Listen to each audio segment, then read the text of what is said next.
நாம் நிம்மதியாக இருக்கணும், நிம்மதியாக தூங்கணும், நல்லா சாப்பிட்ணும், உடம்ப ஆரோக்கியமாக வச்சுக்கணும். இதெல்லாம் முக்கியம்.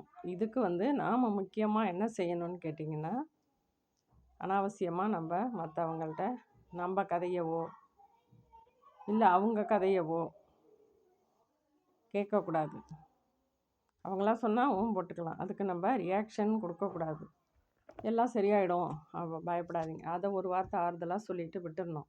ஆலோசனை சொல்லவே கூடாது. அது இப்போ உள்ள ஜென்ரேஷனுக்கு ஆலோசனை அப்படின்னு சொன்னோம்னா, அட்வைஸ் பண்ணோம்னா அதை ஏற்றுக்கவும் மாட்டாங்க, ஒத்துக்கவும் மாட்டாங்க.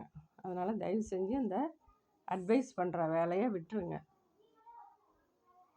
அப்போ தான் நமக்கு உடம்பும் சரி மனசும் சரி ஆரோக்கியமாக இருக்கும். அதே போல் நம்ம வீட்டு விஷயத்தையும் முக்கியமாக நம்மக்கிட்ட எவ்வளோ பணம் இருக்குது, எவ்வளோ பவுன் இருக்குது, என்ன பிரச்சனையில் இருக்கும், இது மூணையும் நீங்கள் வெளியே சொல்லாமல் இருந்தீங்கன்னா உங்களுக்கு நல்லது.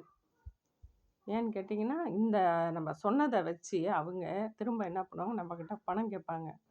ஒரு பவுன் இருந்தால் அடகு வைக்கணும் கொடுங்கன்னு கேட்பாங்க. ரெண்டாவது நம்மளை பற்றி நம்ம ஒரு ஃபேமிலி மேட்ரு ஏதோ ஒன்று சொல்லிட்டோன்னு வச்சுக்கோங்களேன், அதை வச்சு நம்ம கூட பிளாக்மெயில் பண்ண வாய்ப்பு இருக்குது.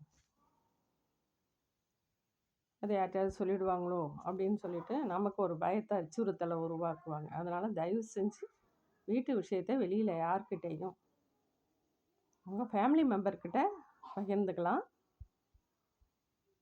உறவுக்காரவங்கள்ட்டையும் பகிர்ந்துக்கலாம். இருந்தாலும் ஜாக்கிரதையாக இருங்க. அப்போ தான் உங்கள் மனசு ஆரோக்கியமாக இருக்கணும்.